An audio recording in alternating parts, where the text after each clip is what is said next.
नमस्कार दोस्तों, आज मैं आप लोग को एसएससी एमटीएस एग्ज़ाम 2023 14 सितंबर थर्ड शिफ्ट के एग्ज़ाम समाप्त हो चुके हैं और आपका आज एमटीएस का एग्ज़ाम समाप्त हो चुका है, जिसमें पूछे गए सही प्रश्न मिल चुके हैं, जो आपको 100% रियल और ऑथेंटिक क्वेश्चन के साथ मैं एनालिसिस लेके आया हूं। जिन्हें इसका पीडीएफ चाहिए वो हमारे टेलीग्राम या व्हाट्सएप ग्रुप पे जुड़ सकते हैं या हमारे व्हाट्सएप नंबर से पीडीएफ प्रोवाइड करवा सकते हैं या हमारे में आपको 1 सितंबर से 14 सितंबर के तक के सभी पीडीएफ प्रोवाइड कराया जाएगा टेलीग्राम ग्रुप पे।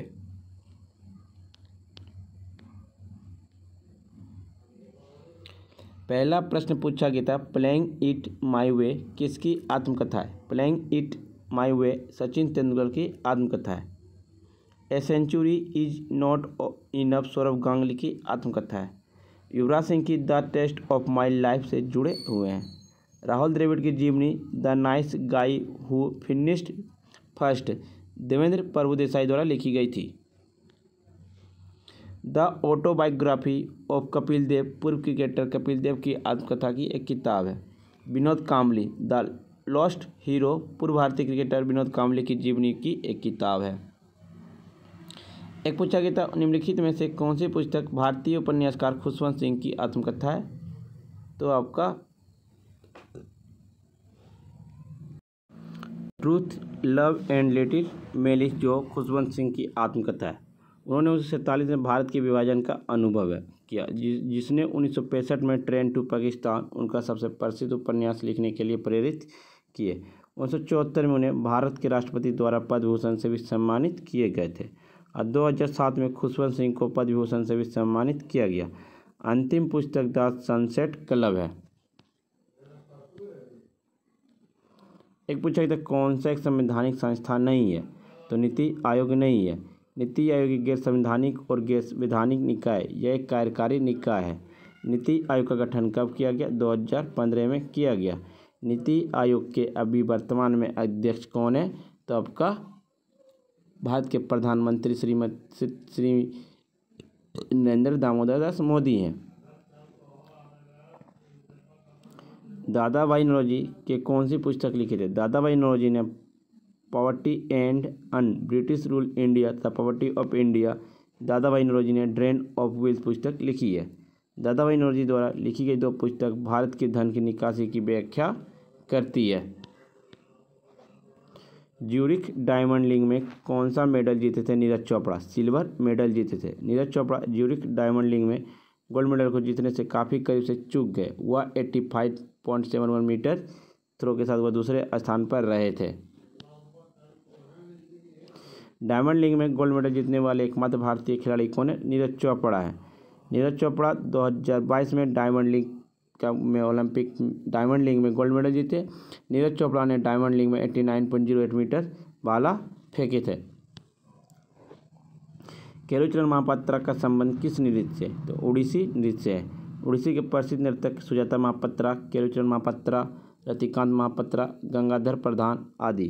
केलुचरण महापात्रा उड़ीसा से पद्म भूषण से पाने वाले पहले व्यक्ति थे। भारत नाट्यम आपको तमिलनाडु का शास्त्रीय नृत्य है। रुक्मणी देवी, अरुण बाल सरस्वती, पद्म सुब्रमण्यम, ये सभी भारतनाट्यम संबंधित है। कुचिपुड़ी से आपका आंध्र प्रदेश राज्य से शोभा नायडू, राजा राधा रेड्डी, यामिनी रेड्डी, अरुणिमा कुमार। सतरिया नृत्य आपका असम है। रंजू मौनी और श्रीमंत शंकर देव, ये सभी असम के शास्त्रीय नृत्य से संबंधित है। एक पूछा गया था आपका, विटामिन B1 की कमी से कौन सा रोग होता है? विटामिन B1 की कमी से आपका पेरीबेरी रोग होता है। विटामिन B1 पानी में घुलनशील विटामिन है। बेरी दो प्रकार की होती है, गीली बेरी और सूखी बेरी। पुरुष के लिए दैनिक आवश्यकता 1.2 मिलीग्राम प्रतिदिन और महिलाओं के लिए 1.1 मिलीग्राम प्रतिदिन। विटामिन एडेक वसा में घुलनशील है। विटामिन B6 जल में घुलनशील विटामिन है। 2001 में भारत रत्न पुरस्कार किसे मिला? 2001 में भारत रत्न पुरस्कार आपका लता मंगेशकर को दिया गया। वो एक भारतीय पार्श्व गायिका जिनका जन्म मध्य प्रदेश में हुआ था। उनका उपनाम द नाइटिंगेल ऑफ बॉलीवुड कहा जाता है। कला के क्षेत्र में वर्ष 2001 में भारत रत्न मिला और उन्हें वर्ष 1989 में दादा साहेब फाल्के पुरस्कार से भी सम्मानित किया गया। एम.एस. सुब्बलक्ष्मी वो तमिलनाडु की कर्नाटक शास्त्रीय गायिका थी। वह कला के क्षेत्र में 1998 भारत रत्न प्राप्त करने वाली पहली संगीत बनी। उन्हें अक्सर गीतों की रानी भी कहा जाता है। पंडित रविशंकर, उन्हें कला के क्षेत्र में 1999 भारत रत्न मिला। वह एक हिंदुस्तानी शास्त्रीय संगीतकार थे और वह उत्तर प्रदेश से। उन्हें अक्सर विश्व संगीत का गॉडफादर कहा जाता है। पंडित भीमसेन गुरुराज जोशी, उन्हें कला के क्षेत्र में 2009 में भारत रत्न प्राप्त किए। वे कर्नाटक के हिंदुस्तानी शास्त्रीय गायिका थे।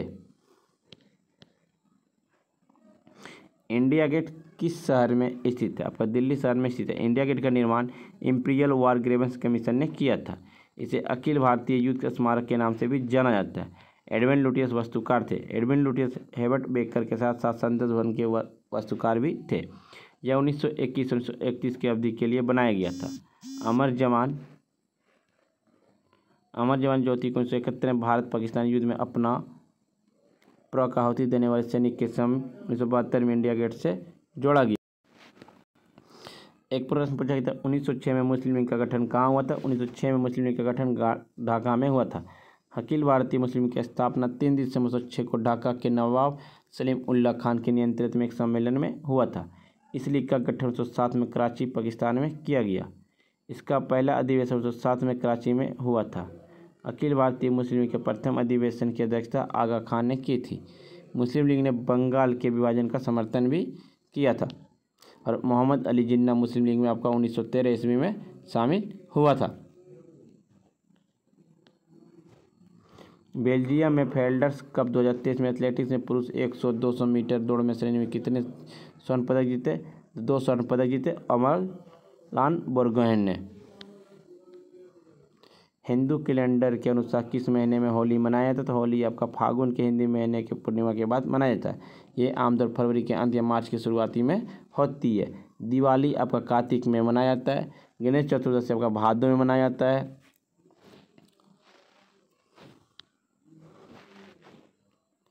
प्रधानमंत्री मुद्रा योजना के तहत कितने तक लोन मिलता है? शिशु लोन के तहत 50,000 रुपये के कर्ज दिए जाते हैं।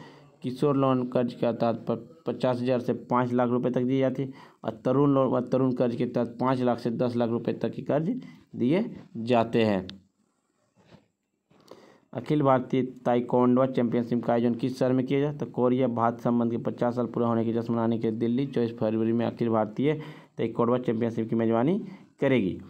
एक पूछा गया 0 से 6 वर्ष के कम बच्चों को सब सुविधा देने से किस अनुच्छेद में? अनुच्छेद 45 में 0 से 6 वर्ष के पोषाहार युक्त खाना वगैरह देने के सरकार की जिम्मेदारी। अनुच्छेद 45 या और अनुच्छेद 21A में कहा गया 6 से 14 साल के बच्चे को निःशुल्क शिक्षा देना सरकार की जिम्मेदारी। आपका मौलिक अधिकार बना दिया गया कब? 86वां संविधान संशोधन 2002 में।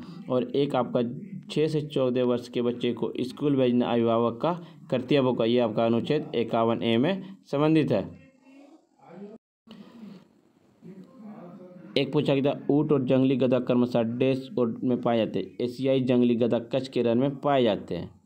कच्छ का रण भारत में ज़्यादातर गुजरात और सिंध पाकिस्तान के कुछ हिस्से में स्थित है।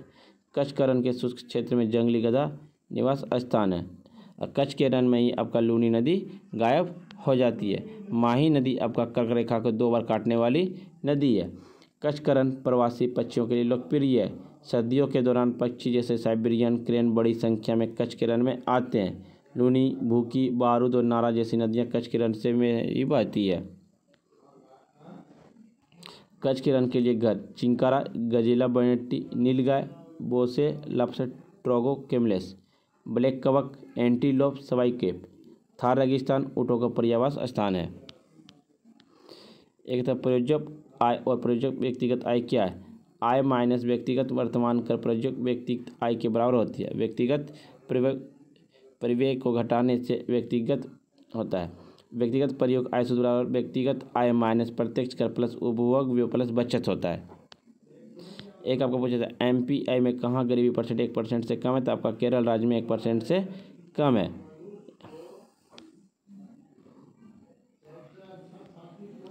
ए मेरे वतन लोगों के निर्देशक कौन थे? ए मेरे वतन लोगों के निर्देशक आपका कवि प्रदीप द्वारा लिखित है। श्री रामचंद्र द्वारा रचित है। गायिका आपका लता मंगेशकर के द्वारा है। ये मेरे वतन के लोगों, गणतंत्र दिवस 26 जनवरी 1963 को राष्ट्रपति सर्वपल्ली राधाकृष्णन और प्रधानमंत्री जवाहरलाल नेहरू के उपस्थिति में नई दिल्ली के नेशनल स्टेडियम में मंगेशकर द्वारा युद्ध के 2 महीने के बाद पहली बार इस गीत को गाया गया। 1962 में चीन का युद्ध हुआ था, जिसके उपलक्ष्य में 26 जनवरी 1963 को यह गीत गाया गया। मेरे वतन के लोगों को उसको इस गाने से श्रद्धांजलि दी गई थी। फ्रेंड्स, मैंने आपको सभी एग्जाम MTS के सभी ऑल शिफ्ट का एनालिसिस करवाए, और जिन्हें इसका PDF चाहिए वो हमारे टेलीग्राम या व्हाट्सएप ग्रुप पे जुड़ सकते हैं। डिस्क्रिप्शन लिंक दे दिया गया है।